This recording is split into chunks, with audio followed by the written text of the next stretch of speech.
खूप छान मॅम. आपला होमवर्क काय होता?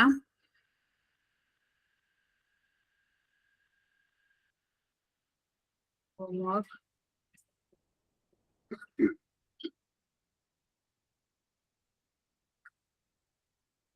मॅम ते सराव मधलं ते रेषाखंड काढायचं होतं आणि डावीखंड काढायचं होतं मॅम.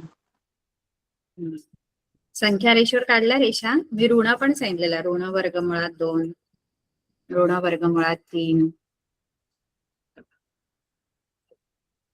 Yes ma'am. काढल्या का सर्वांनी? Yes ma'am. Yes ma'am. नक्की? Yes ma'am. बर, आता आपण आणखी कोणत्या संख्या सांगितलेल्या आपल्याला संख्या रेषेवर दाखवायचे? आणखी कोणत्या होत्या आपल्या? आपण वर्गमुळात 2, वर्गमुळात 3 शिकलो. आणखी कोणत्या आपल्याला संख्या रेषेवर काढून बघायच्या आहेत?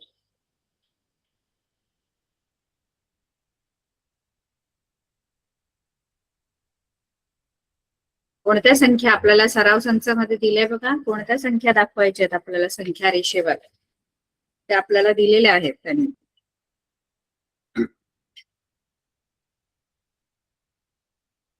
सराव संच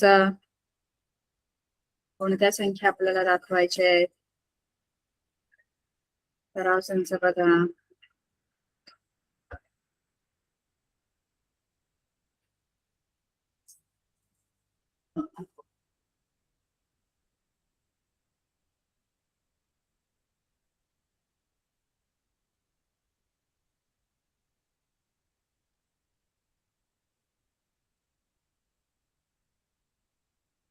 अरे सराव संच आहे, पुस्तक आहे समोर.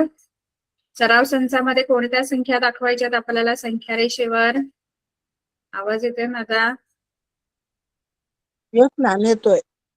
येस कोणत्या मॅम. संख्या दाखवायच्यात आपल्याला संख्या रेषेवर? सराव ऋण. सराव संच 2.2 मध्ये कोणत्या संख्या संख्या रेषेवर दाखवायला सांगितल्यात आपल्याला? ऋण 2, ऋण 3. तिसरा प्रश्न बघा ना, तिसरा प्रश्न. 5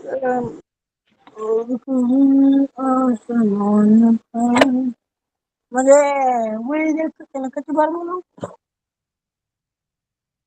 आदम शेख कोण आता गाणं म्हणत होता?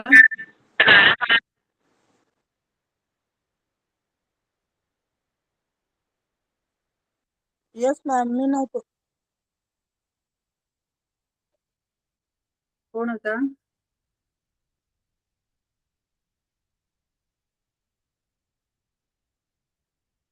संख्या रेषेवर आणखी आपल्याला वर्गमुळात 5 आणि वर्गमुळात 10 या दोन संख्या संख्या रेषेवर दाखवायच्या आहेत.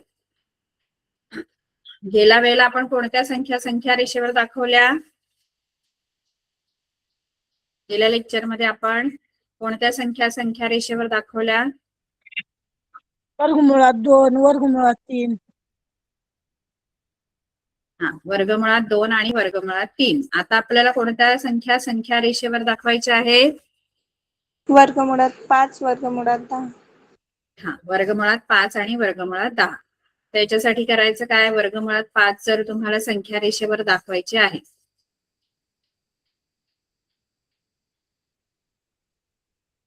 तर परत तुम्ही जर तुमच्याकडे वही पेन्सिल सगळं आपलं साहित्य असेल, कंपास वगैरे, तर ते घेऊन बसा आणि मी जसं कृती करते त्याप्रमाणे कृती करायची. आहे सगळं साहित्य तुमच्याकडे? Yes ma'am. ह्याच्यामध्ये वेळ नाही घालवायचा. आपण आधी जे शिकलो तसंच आहे. एक संख्या रेषा काढा, एक रेषा काढा. त्या रेषेवर एक बिंदू आधी स्थापन करा, तिथे 0 लिहा. नंतर 2-2 सेंटीमीटरवर आपलं पट्टी घेऊन 2-2 सेंटीमीटरवर असे हे बिंदू स्थापन करायचे. 1, 2, 3. हे अंतर जे आहे ते 2 सेंटीमीटर घ्या, 1 नका घेऊ. ते सुटसुटीत आकृती होते.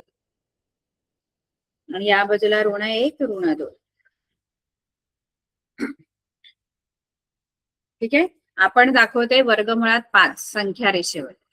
तर इथे काय करायचं? वर्गमुळात 5 जर तुम्हाला संख्या रेषेवर पाहिजे, बघा वर्गमुळात 2 आपण जेव्हा संख्या रेषेवर काढली होती तेव्हा पण आपण सेम असेच बिंदू स्थापन केले होते आणि आपण 90 अंशाचा कोन कुठे काढला होता?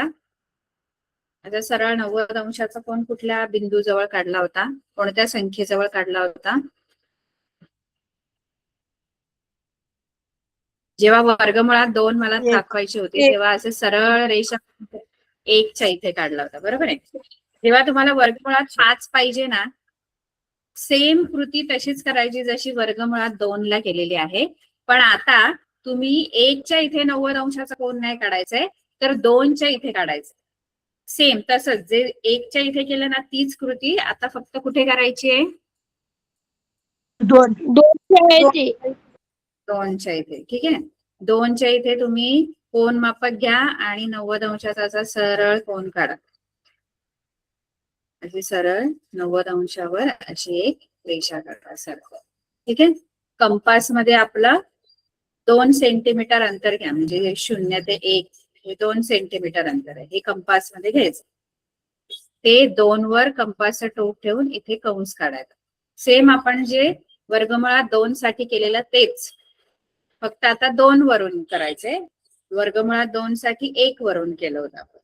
ठीक आहे, नंतर हा जो कंस आहे तो 0ला असा जोडायचा.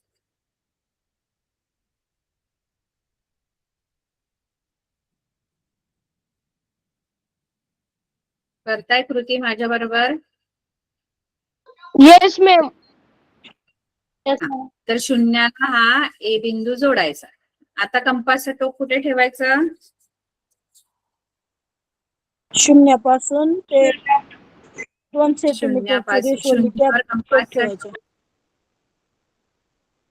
नाही, आता आपण ही रेषा OA काढून झाल्यानंतर आता काय करायचं पुढे? O वर कंपासचं टोक ठेवा. हा, आणि अंतर किती घ्यायचं कंपास मध्ये? ए पर्यंतच पूर्ण हे अंतर घ्या. ए पर्यंत न्या कंपासचं दुसरं टोक. एक टोक 0 ठेवा आणि दुसरं टोक ए पर्यंत न्या, इथे इथपर्यंत. आणि ते टोक ए पर्यंत नेल्यानंतर तसाच तो कंपास जो आहे तो हलवायचा नाही अजिबात. स्थिर ठेवून तो कुठे आणायचा? खाली आणायचा संख्या रेषेपर्यंत. कळलं? आणि आता हा जो बिंदू तुम्हाला संख्या रेषेवर मिळाला हा तुमचा आहे वर्गमुळात 5. सेम कृती करायची जी वर्गमुळात 2 साठी केली, पण आता 2च्या इथे करायची. 2च्या इथे 90 अंशाचा कोन काढायचा. त्यानंतर 2 सेंटीमीटर अंतर घ्यायचं. त्यानंतर ते कंस जो आहे तो 0ला जोडायचा. नंतर 0वर कंपासचं टोक ठेवायचं आणि सरळ असं ए पर्यंतचं अंतर घेऊन सरळ खाली यायचं संख्या रेषेपर्यंत. केली कृती सर्वांनी? Yes, ma'am. Yes, ma'am. आलं सगळ्यांचं वर्गमुळात 5?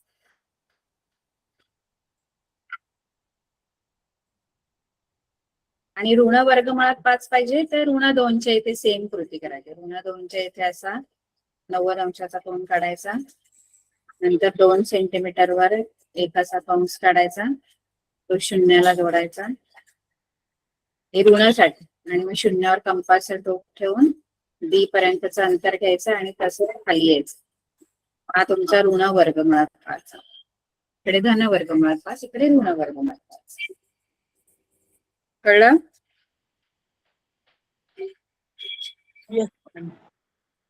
Yes.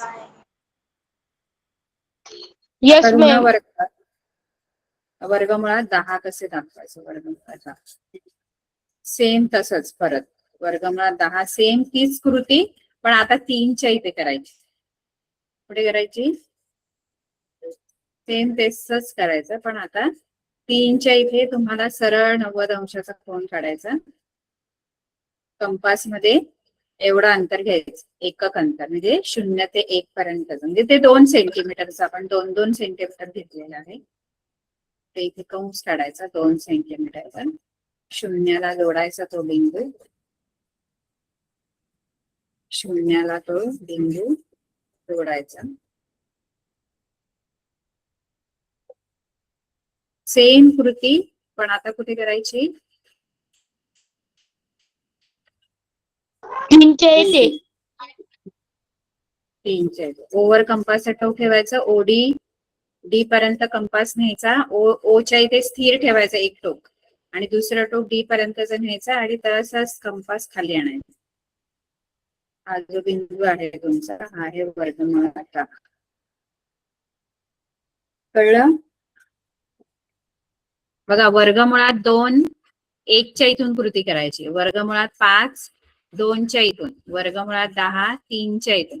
फक्त वर्गमुळात 3 जर पाहिजे तर त्याच्यासाठी आधी वर्गमुळात 2 काढावा लागेल. वर्गमुळात 2 वरून ती कृती करायची आपल्याला सेम वर्गमुळात 3 साठी. बरोबर आहे? वर्गमुळात 3 जर हवाय तुम्हाला तर आधी वर्गमुळात 2 शोधावा लागतो.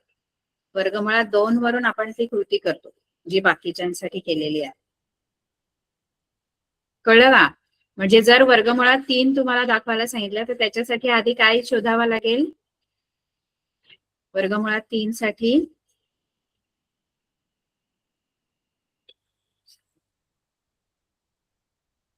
वर्गमुळात 3 कसा शोधला आपण? आधी काय शोधलं?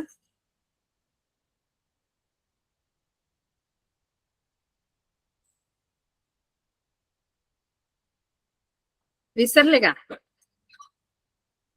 वर्गमुळात 3 ची कृती कुठून केली आपण? वर्गमुळात 3 ची कृती वर्गमुळात 2 वरून केली.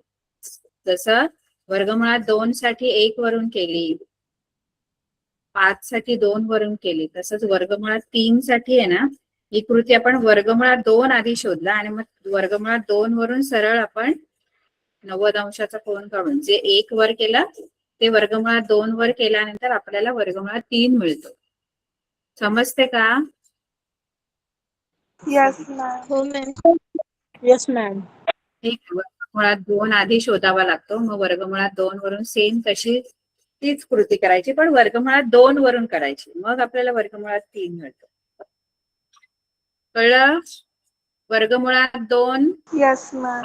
1 वरून कृती करायची जी सरळ 90 अंशाचा कोन काढायचा 1 वरून वर्गमुळात 2 साठी. वर्गमुळात 3 साठी वर्गमुळात 2 वरून ती कृती करायची. वर्गमुळात 5 साठी कुठून करायची कृती? वर्गमुळात 5 पाहिजे तर कुठून आपण जी कृती आपली म्हणजे आधी 90 अंशाचा कोन मग 2 सेंटीमीटरवर कंस कुठून करायची? 2 वरून. 2 वरून. 2. आणि वर्गमुळात 10 साठी कुठून करायची? 9 वरून. नाही, 3 वरून. 9 वरून 3 वरून करायची. कुठून करायची? 3 वरून. वर्गमुळात 10 पाहिजे दाखवले ना आपण, वर्गमुळात 10 दाखवले तुम्ही सगळ्यांनी वहीवर. कृती केली ही वर्गमुळात 10 साठीची. Yes ma'am. हो मॅम. Yes ma'am. वर्गमुळात 5 साठीची. बरं, त्या रेषेवर आपण दाखवलेल्या आहेत संख्या.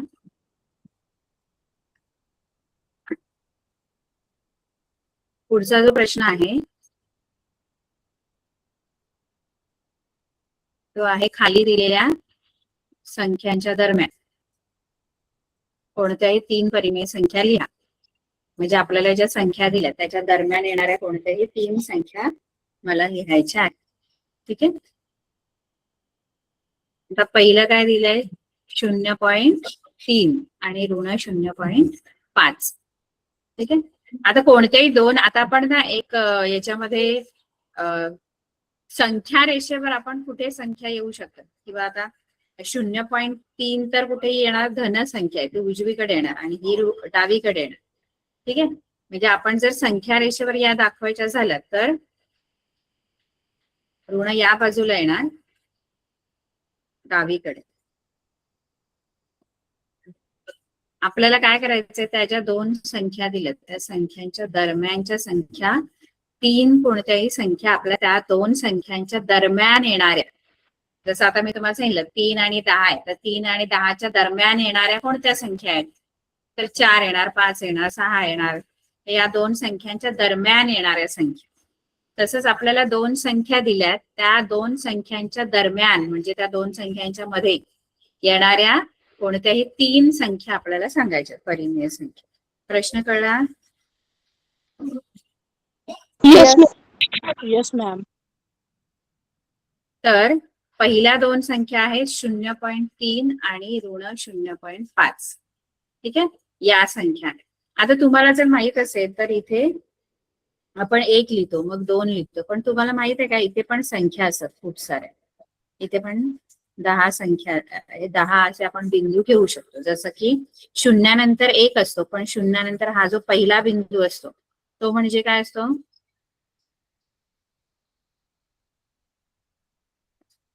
शून्यानंतर पहिला बिंदू हा 0.1 नाही. हे जे बिंदू आहेत ना आपण डायरेक्ट 1, 2 असे लिहितो, पण तुम्हाला आलेख जर तुम्ही बघितला तर आलेखावर तुम्हाला 1 मिनिट आलेख दाखवतो.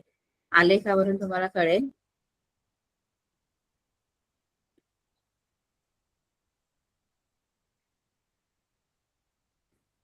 कोणत्याही दोन बिंदूंच्या दरम्यान 10 रेषा असतात, एक छोट्या छोट्या छोट्या छोट्या. आता इथे संख्या रेषा जर आपण बघितली, संख्या रेषा जर आपण बघितली तर इथे 0 आहे, इथे 1 आहे, इथे 2 आहे. पण तुम्हाला दिसते 1 आणि 2च्या मध्ये ना छोट्या छोट्या अशा रेषा आहेत, दिसतात? अशा 10 रेषा असतात, बरोबर? येस तर मॅम. ही एक शून्यानंतर पहिली रेषा असते. शून्यानंतर पहिली रेषा कोणती असते? 0.1 असते पहिली रेषा. मग 0.2, 0.3, 0.4, 0.5, 0.6, 0.7, 0.8, 0.9 आणि मग 10वी रेषा 1 असते. ही 1.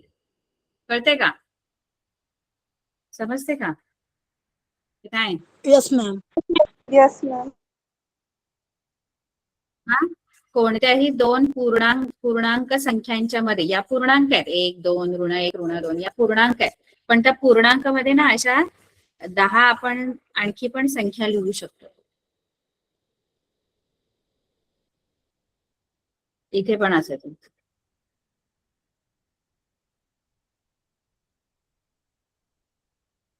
इथे 3 असतो. मग इथे जर तुम्ही पहिली ही संख्या बघायला गेली तर ती 0.1 आहे, ही 0.2 आहे, 0.3 ते 0.9 पर्यंत, आणि जी 10वी रेषा असते ती 1 असते. ठीक आहे, त्याच्यानंतर 1च्या पुढे जी पहिली छोटी रेषा आहे ती काय असणार? 1च्या पुढे पहिली छोटी रेषा, 1च्या पुढे 1.1 1च्या पुढची ही छोटी 1.1, नंतर त्याच्या पुढची 1.2, 1.2, 1.3, 1.4, 1.4, 1.5 असं. 1.6. 2च्या पुढे 2.1, 2.2, 2.3 असं. ठीक आहे. आता आपल्याला ज्या दोन संख्या दिलेल्या आहेत त्या 0.3 आहे आणि ऋण 0.5 आहे. आता 0.3 म्हणजे शून्याच्या पुढे तिसरी संख्या, म्हणजे तिसरे छोटे डॉट आपण जर काढले तर ही जी आहे ही 0.3 आहे. आणि ऋण 0. म्हणजे डावीकडे जाणार 0.5. 1, 2, 3, 4, 5. इथे 1 असणार तुमचा. आणि ह्या ज्या छोट्या छोट्या संख्या आहेत या ऋण 0.1, कारण इकडे ऋण येणार ना, मॅम जसं दिसत उजवीकडे आहे नाही. 0. अरे जसं उजवीकडे आहे ना 0.1 शून्यानंतर, तसं डावीकडे पण तसंच असणार, फक्त ऋण असणार.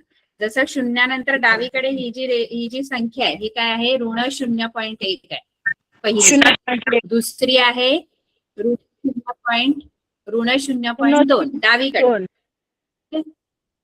हा, मग इकडे डावीकडे ऋण असणार, उजवीकडे धन असणार, फक्त एवढाच फरक. मग आता 0.3 इथे आहे आणि ऋण 0.5 ही जी संख्या आहे ती इकडे 1, 2, 3, 4, 5 इथे आहे बघ, ही ऋण 0.5 आहे. तर याच्यामध्ये येणाऱ्या कोणत्याही 3 संख्या सांगा, याच्या आणि याच्यामध्ये येणार कुठल्या कुठल्या येणार सांगा मला संख्या, त्या 2 शून्य. संख्यांच्या मध्ये. 0 तर येतोच आहे. आणखी ऋण 0.1. हा ऋण 0.2. 0.1, 0.2 ऋण 0. बरोबर. ऋण 0.2 ऋण येणार, 0. ऋण 0.3 आणि ऋण ऋण 0.4 एवढ्या 0.4. संख्या आपण कळलं का? पण आपल्याला फक्त 3च विचारलं त्यांनी, त्यामुळे 3च संख्या सांग. ठीक आहे, कळलं? Yes ma'am. कळलं का? आता Yes, ma'am. इथे आता हे कधी हे धन, एक धन आणि एक ऋण असेल तर आपण हे असं करू शकतो. पण आता पुढच्या मध्ये, दुसऱ्यामध्ये, तिसऱ्यामध्ये, चौथ्यामध्ये दोन्ही एक तर ऋण ऋण आहे किंवा दोन्ही धन धन आहे. जसं इकडे दुसऱ्यामध्ये मला दिलंय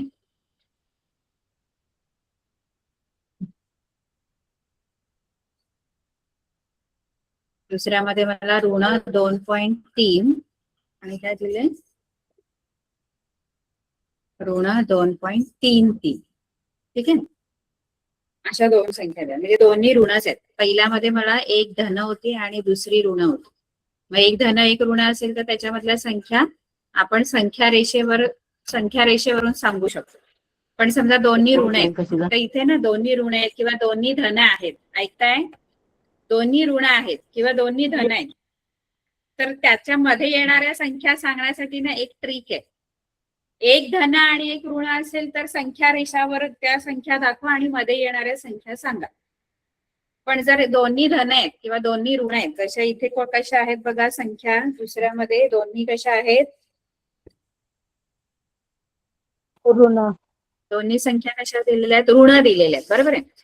मग इथे काय एक काम करायचं, काय करायचं माहितीये का, आपण इथे दशांशानंतर 2 संख्या आहेत ना, इथे पण मी इथे एकच आहे सध्या 2.3, ऋण 2.3. इथे मी एक संख्या घेते 0, म्हणजे इथे पण 2 होतील आणि इथे पण 2 होतील. आता इथे काय झालं बघा, इथे ऋण 2.30 म्हणजे 30 झालेलं आहे आणि ऋण 2.33 झालेलं. आता तुम्ही ह्या दोन्ही ऋण असल्यामुळे याच्यामध्ये येणाऱ्या संख्या सांगू शकता का? हे 30 आहेत असं समजा आणि हे 33 आहेत. इकडे तर ऋण 2च आहेत, मग त्याच्यामध्ये येणाऱ्या संख्या कोणत्या असू शकतात? ऋण 32. ऋण 2.31, ऋण 2.32. पण या 2च संख्या मला मिळतात, बरोबर आहे. मला किती विचारल्यात त्यांनी संख्या, हे कळलं का? या 2 संख्या मला कळतात की 2.30 आणि ऋण 2.30 आणि ऋण 2.33 मध्ये ऋण 2.31 आणि ऋण 2.32 तर येणारच आहे. पण मला 2च संख्या मिळतात, मला 3 विचारलं त्याने. मग त्याच्यासाठी काय करायचं, काय नाही करायचं, फक्त जर तुम्हाला 2 नाही मिळत, म्हणजे 3 संख्या पूर्ण नसेल मिळत, तर काय करा, अजून एक दोन्हीकडे इकडे 0 द्या, इकडे पण 0 द्या, 3 संख्या करा. म्हणजे इथे काय झालं, ऋण 2.300 झाला आणि इथे ऋण 2.330 झालं. कळते का मी काय बोलते? Yes, ma'am. Yes ma'am. Yes, ma'am. ऋण 2.300 आणि ऋण 2.330. आता याच्यामध्ये येणाऱ्या आपल्याला 30 संख्या मिळतात, कारण 300 आणि 330 मध्ये आपल्याला 30 संख्या मिळतात. कोणत्या कोणत्या संख्या तुम्ही लिहू शकता या दोघांच्या मध्ये येणाऱ्या?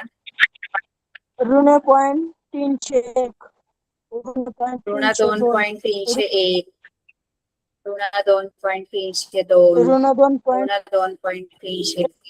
ऋण कुठली? ऋण 2.320 पण येऊ शकते, है ना? कळते का? 300. Yes, ma'am. येस कळलं? Ma'am. Yes, ma'am.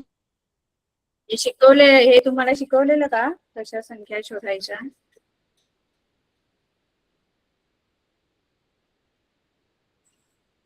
No ma'am नाही शिकवलं.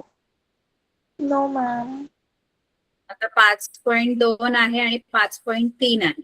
आता दोन्ही धनच आहे. 5.2 नंतर आपण बोलू 5.3 येतं, कारण मग अशी मी सांगितलं 5 आणि 6 आहे. तर 5 आणि 6 मध्ये अशा ही 5.1 असेल, ही 5.2 आणि ही 5.3. 5.2 नंतर लगेच 5.3 येते. पण मग मध्ये आपण त्याचे पण भाग करू शकतो. कसे? जसं मगाशी केलं तसंच करायचंय. इथे 2 नंतर 3 लगेच येतात आपल्याला. 5.2 नंतर लगेच 5.3 येते. मग काय करा? 0 द्या. म्हणजे 5.2 चे 5.20 करा आणि इथे 5.30 करा. आता आपण कितीतरी संख्या ह्याच्यामध्ये येणाऱ्या सांगू शकतो. कोणत्या येणार? 0 द्या. 0 देऊन त्या संख्या कुठल्या होतात मग आपल्याला? हा, बरोबर. 5.22, 5.23. बरं. आता सेम तुम्ही हे चौथं तुम्ही सोडवाल, तुम्हाला येईल का? फक्त 0 द्या. ऋण 4.5 आहे, ऋण 4.6 आहे. 4.5 ऋण 4.5 ऋण 4.50 करा आणि हे 60 करा. मग तुम्हाला 3 संख्या मिळणार. काय? मॅम मी सांगू का त्याचं? हा सांगा. मॅम ऋण 4.5 आहे ना, त्याच्या पुढे एक 0 द्यायचा आणि ऋण पॉइंट बरोबर. आहे ना, त्याच्या 6च्या पुढे एक 0 द्यायचा. बर. सगळ्यांना कळलं का? पुन्हा त्याच्यामधील मधली संख्या घ्यायची. ऋण 4.51, 4.52, 4.53. बरोबर. ठीक आहे. तर हे सोडवायचं सगळं. आता आपल्याला ना करणी आहे. करणी शिकवलेली का तुम्हाला सगळं हे? म्हणजे मी मग तसं तुम्हाला जे कळलं नाही ते घेते तुम्हाला, कारण पोर्शन कम्प्लीट दाखवलंय तुमचं हे सगळं करणीचं पण. तुमचं हे सगळं झालेलं दाखवलंय, म्हणजे सिलेबस मध्ये कम्प्लिशन दाखवलेलं. तुम्हाला याच्यामध्ये काय नाही कळलं तेवढं मी शिकवते.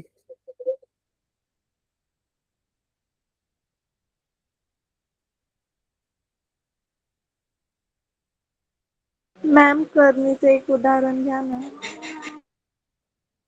म्हणजे याच्यात बरंच काय काय, म्हणजे करणीची बेरीज आहे, करणीची वजाबाकी आहे, करणीचा लहान मोठेपणा आहे, म्हणजे कोणती करणी मोठी कोणती करणी लहान, तसं आहे. तुलना आहे, करणींची तुलना आहे, करणीची बेरीज आहे, करणीची वजाबाकी आहे, गुणाकार आहे, भागाकार आहे, सगळे. याच्यामध्ये तुम्हाला काय कळलंय काय नाही कळलंय? सजातीय करणी म्हणजे काय?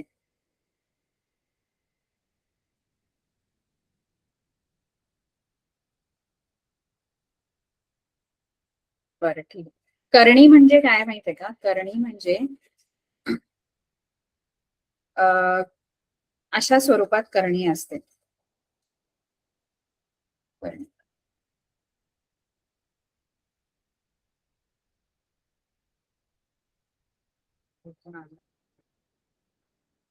करणी जी आहे ना ते अशा स्वरूपात असते. जसं आपण बघितलं ना, वर्गमुळात 2, वर्गमुळात 3 यांना करणी म्हणायचं, कारण या अपरिमेय संख्या आणि याचं आपल्याला मूळ सांगता येत नाही. म्हणजे याचं वर्गमूळ सांगता येत नाही, किंवा कोणतंही मूळ काय वर्गमूळच असतं असं नाही. तिसरं मूळ पण असतं, चौथे मूळ पण असतं.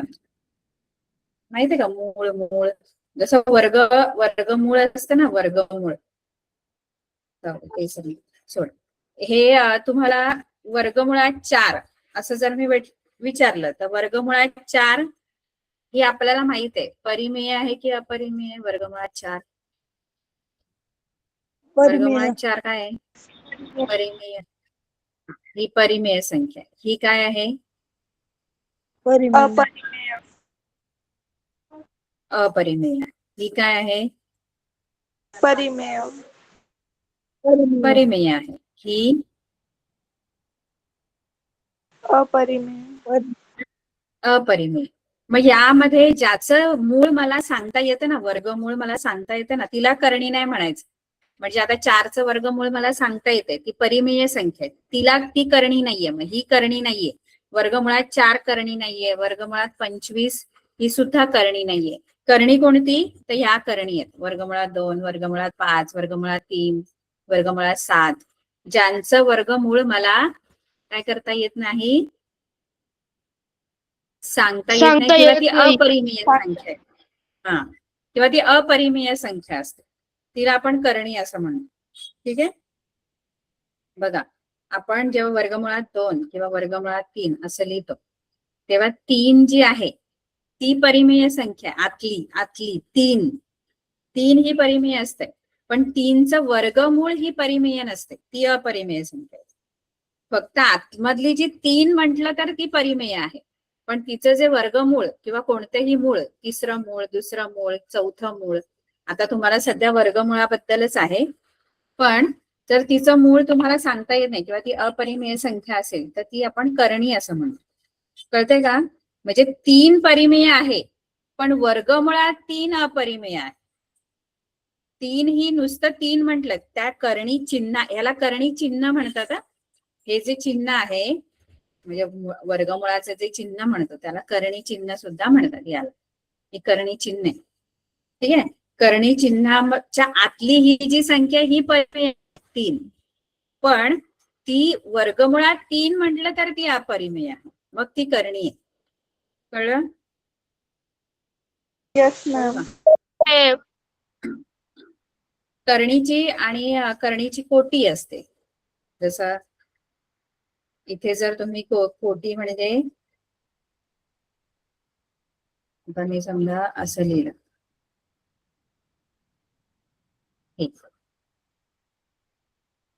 असं लिहिलं,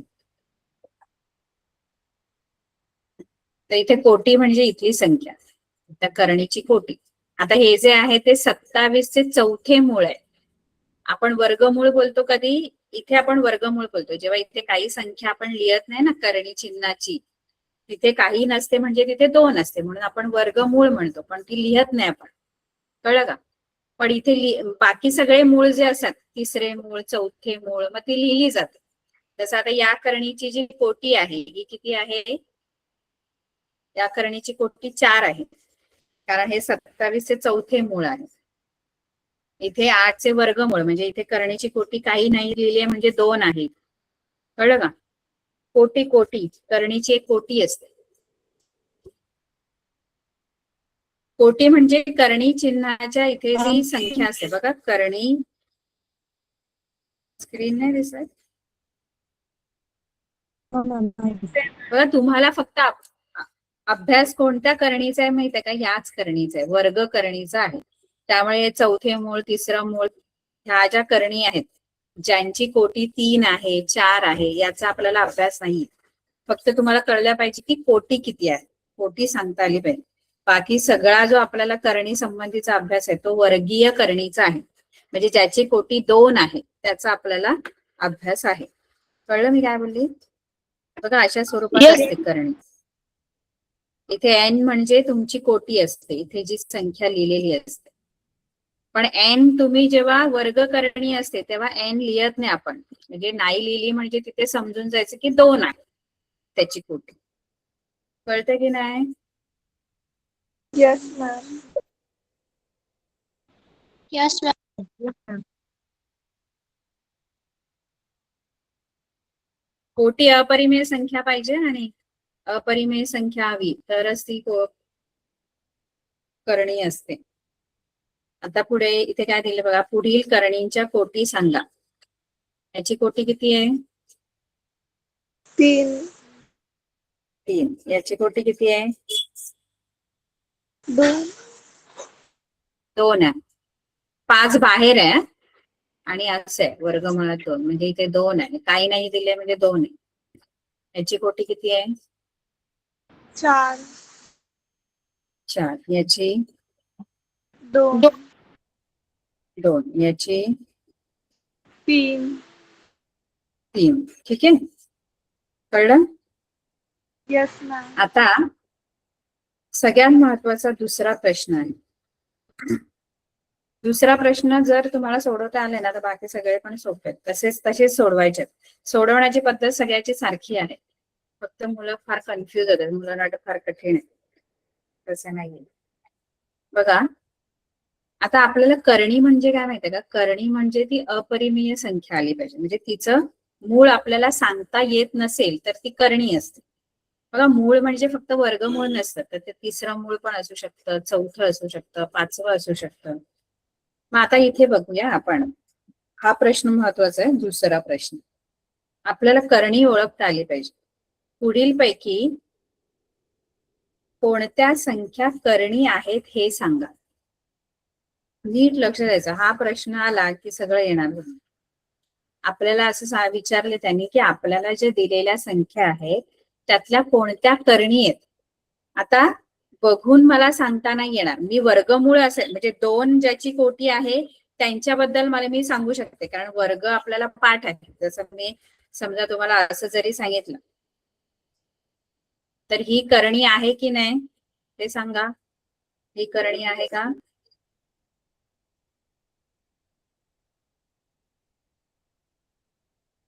जी परिमेय संख्या येईल ना, जर तिचं तुम्हाला मूळ माहित असेल तर ती करणी नसते. ही करणी आहे की नाही? याची कोटी नाही. 2 आहे म्हणजे वर्गमूळ आहे. नाहीये, कारण ही परिमेय संख्या आहे. 256चं वर्गमूळ आपल्याला माहित आहे किती आहे?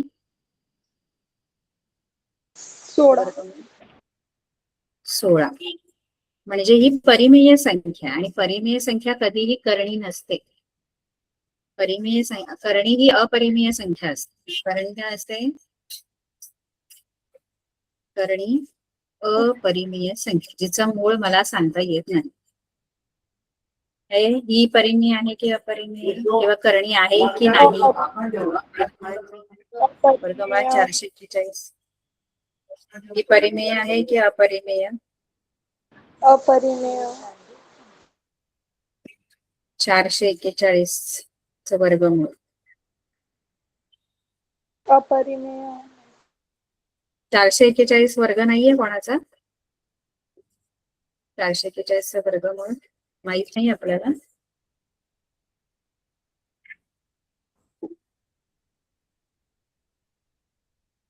बघा, किंवा आपल्याला हा 21 वर्ग पाठ पाहिजे तर 30 पर्यंत, तर आपल्याला कळेल. बघा, वर्ग करणीबद्दल मला सांगता येईल. आता ही आहे करणी, ही करणी आहे.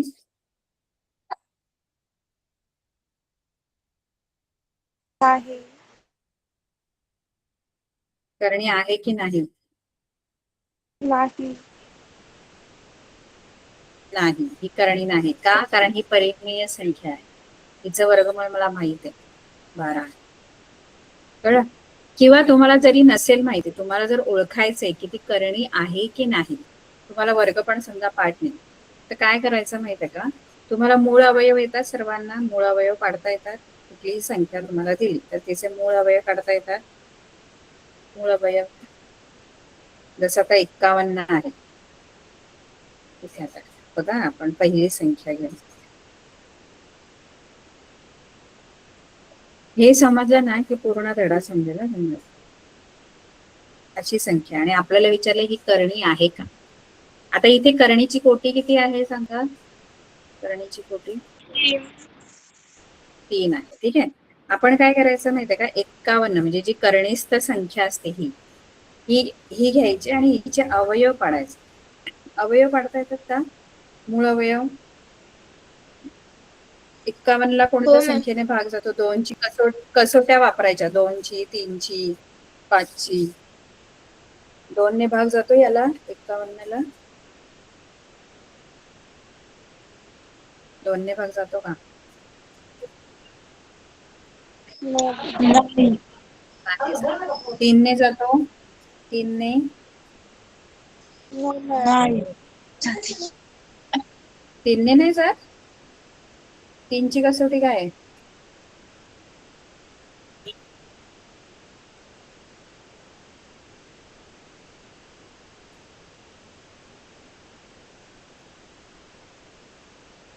3ची कसोटी माहिती आहे का?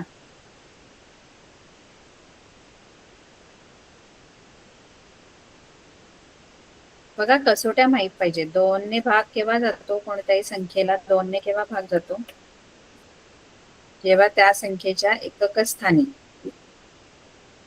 कसोटी माहित पाहिजे. 2ची कसोटी,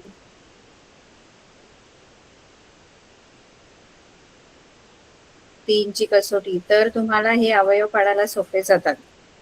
2ची कसोटी काय? एकक स्थानी 0, 2, 4, 6, 8 असेल तर त्या संख्येला 2ने पूर्ण भाग जातो. आठवते ना 2ची कसोटी? 3ची काय आहे कसोटी? 3ची कसोटी, 3ची कसोटी काय आहे? ही 2ची आहे. 2ने भाग केव्हा जातो पूर्ण? जेव्हा आपल्याला आता समजा तुम्हाला संख्या दिली 324 भाग जातो. 324 ला 2ने भाग जाईल का? No ma'am. 2ने 2ची कसोटी 2ने भाग जाईल का 324 ला? जातो, कारण एकक स्थानी कोणती संख्या आहे? 324च्या एकक स्थानी काय आहे? एकक स्थानावर कोणता अंक आहे? 4. एकक स्थानावर 0 असेल, 2 असेल, 4 असेल, 6 असेल, 8 असेल, यापैकी कुठलाही अंक इथे असेल एकक स्थानावर, तर त्या संख्येला 2ने पूर्ण भाग जातो. म्हणजे तुम्ही जर 2ने हिला भागलत तर तुम्हाला बाकी 0 येणार, बाकी उरणार नाही काहीच. पूर्ण भाग जातो. कळलं का? कसोट्या वापर, मुलांनो कसोट्या माहित पाहिजे. 2ची कसोटी, 3ची कसोटी, 5ची आहे.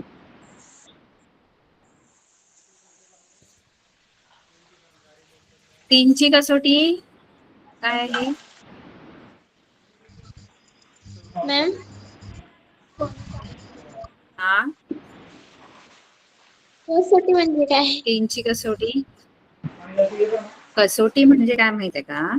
तर एक आपण ना परीक्षा करतो. म्हणजे काय? कसोटी म्हणजे आता तुमच्या पण कसोट्या असतात बघा. पहिली चाचणी परीक्षा, कसोट्या असतात, परीक्षा असते. म्हणजे काय आहे माहितीये का? एखादी मी संख्या तुम्हाला दिली, म्हणजे मी समजा 3,336 अशी संख्या तुम्हाला दिली. म्यूट करा सगळ्यांनी. कसोटी कशासाठी वापरायची असते ते सांगा. 336 मी तुम्हाला समजा संख्या दिली, तर या संख्येला 2ने पूर्ण भाग जातो की नाही? पूर्ण भाग जाणे म्हणजे काय? तर 2ने भागल्यावर बाकी 0 येते की नाही हे भागाकार न करता आपल्याला कळतं. म्हणजे आता तुम्ही म्हणाल की या संख्येला मी 2ने भागल्यानंतर बाकी 0 येईल की नाही हे बघण्यासाठी मला भागाकार करावा लागेल. तर तसं नाही, भागाकार करायची गरज नसते. म्हणजे संख्या बघून नुसतं आपण सांगू शकतो की त्या संख्येला 2ने पूर्ण भाग जातो की नाही. मुळात पूर्ण भाग जाणे कळलं पाहिजे. पूर्ण भाग जाणे म्हणजे काय? बाकी, पूर्ण भाग जाणे म्हणजे काय? बाकी 0 येणे. जसं आता मी 24 ला 3ने भाग लावला तर 3 8 24, बाकी किती येते? 0. बाकी जेव्हा 0 येते ना, याचा अर्थ 24 ला 3ने पूर्ण भाग जातो. जेव्हा बाकी 0 येते की नाही तेव्हा आपण म्हणतो की या 24 ला 3ने काय जातो? पूर्ण भाग जातो. पूर्ण भाग जाणे म्हणजे भागाकार केल्यानंतर बाकी 0 येणे. मग मी समजा तुम्हाला विचारलं की 336 ला 2ने पूर्ण भाग जातो का, असं समजा तुम्हाला विचारलं, तर 2ने पूर्ण भाग जातो की नाही हे बघण्यासाठी तुम्ही काय बोलाल? हा थांबा जरा मी भागाकार करते आणि मी बघते की 2ने पूर्ण भाग, तुम्ही काय जातो म्हणाल? का नाही? हा, हे बघण्यासाठी तुम्ही काय कराल? भागाकार. भागाकार करा. भागाकार केल्यानंतर तुम्ही सांगणार, म्हणजे पूर्ण भागाकार केल्यानंतर सांगणार की पूर्ण भाग जातो की नाही. बाकी 0 आली तर पूर्ण भाग जातो, नाहीतर नाही जात. पण कसोट्या कशासाठी असतात माहितीये का? भागाकार न करता म्हणजे मला भागाकार करायची गरज नाही, पण एक त्यांनी अशा आपल्याला कसोट्या बनवून दिल्यात, सोपं केलं आपल्यासाठी. म्हणजे भागाकार न करता आपण सांगू शकतो की एखादी संख्या असेल ती किती पण मोठी असू दे, 3 अंकी असू दे, 6 अंकी असू दे, कितीही अंकी असू दे संख्या, त्या संख्येला 2 ने पूर्ण भाग जातो की नाही हे आपण भागाकार न करता सांगू शकतो. काय भागाकार मग भागाकार न कसोटी करता मला सांगतात. कसोटी त्याच्यासाठीच आहे. कसोटी म्हणजे भागाकार न करता एखाद्या संख्येने पूर्ण भाग जातो की नाही हे ओळखणे, ओळखायचं आपण भागाकार न करता. ते पण त्यालाच कसोटी म्हणतात ना. आता 2ची कसोटी काय आहे? 2ची कसोटी म्हणजे 2ने एखाद्या संख्येला, मी आता समजा तुम्हाला 336 दिली, या संख्येला 2ने पूर्ण भाग जातो की नाही हे भागाकार न करता मी सांगू शकते. त्याच्यासाठीच कसोटी आहे. तर 2ची कसोटी काय आहे?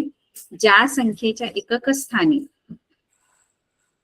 ज्या संख्येच्या 0 एकक स्थानी एकक स्थानी 2 हा 4 6 एकक किंवा 8 असेल स्थानी तर 0, त्या संख्येने हा. बरोबर, त्या संख्येला 2ने पूर्ण भाग जातो. ही कसोटी आहे 2ची. ज्या म्हणजे संख्येच्या, आता या संख्येच्या एकक स्थानी कोणती काय? कसोटी म्हणजे डिव्हिजिबिलिटी टेस्ट ना. हा बरोबर, डिव्हिजिबिलिटी टेस्ट. बरोबर, मॅम विभाज्यतेच्या तेच कळत कसोट्या नव्हतं. मराठीमध्ये त्यांना म्हणतात. बरोबर, इंग्लिश मध्ये डिव्हिजिबिलिटी. हा बरोबर. तर या संख्येला 336 आहे. 336च्या एकक स्थानी कोणता अंक आहे एकक स्थानी? 6. एकक स्थानी कोणता अंक आहे? 6. म्हणजे या पूर्ण 336 ला फक्त एकक स्थानावरून तुम्ही ओळखू शकता की या पूर्ण 336 ला किती पण मोठी संख्या असू दे, मी 5-6 अंकी संख्या जरी दिली तुम्हाला, तरी या संख्येला तुम्ही ओळखू शकता की 2ने पूर्ण भाग जाईल की नाही फक्त एकक स्थानचा अंक बघून. एकक स्थानी काय आहे? 4 आहे. 4 जरी असला तरी या पूर्ण संख्येला 2ने पूर्ण भाग जातो, त्याला पण 2ने पूर्ण भाग जातो. कळलं? एकक स्थानी 1, 3, 5 अशा जर संख्या तर त्यांना नाही जात. म्हणजे मी 455 तुम्हाला सांगितले आणि तुम्हाला विचारलं की 455 ला 2ने भाग जातो का पूर्ण, तर 455 ला जाईल का पूर्ण भाग? 2ने पूर्ण भाग जाईल का 455 ला? जाईल?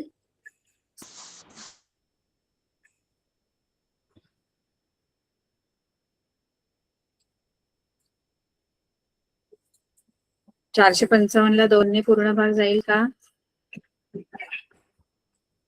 एकक स्थानी कोणता अंक आहे? 455च्या एकक स्थानी कोणता अंक आहे? 4. कोणता आहे? 5. इकडे इकडे हा एकक स्थान आहे. एकक, दशक, शतक असं असतं. एकक स्थानचा अंक बघायचा 5 आहे. आपले लिस्ट मध्ये 0, 2, 4, 6, 8 एवढेच अंक आहेत. एवढ्यापैकी कोणता अंक असेल एकक स्थानी तर मग त्या संख्येला 2ने भाग जातो. म्हणजे 455 ला 2ने पूर्ण भाग नाही. जात नाही. भागाकार करून बघितला तुम्ही तर बघा बाकी येते काहीतरी, 0 नाही येणार बाकी.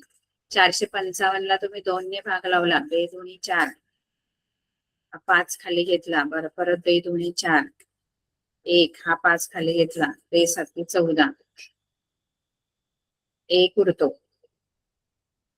1 उरली बघा बाकी. म्हणजे बाकी 0 नाही येत, याचा अर्थ पूर्ण भाग जात नाही 2ने त्याला. मग हे आपण आधीच सांगितलं कसोटीवरून की याला पूर्ण भाग 2ने जात नाही. अजून 2ची जशी कसोटी आहे तशी 3ची पण आहे, 5ची पण आहे, त्या यायला पाहिजे कसोट्या. ठीक आहे, तर आपण पुढच्या लेक्चरला okay ma'am. Bye. Bye ma'am. 2.2 तुम्हाला सोडवायचं.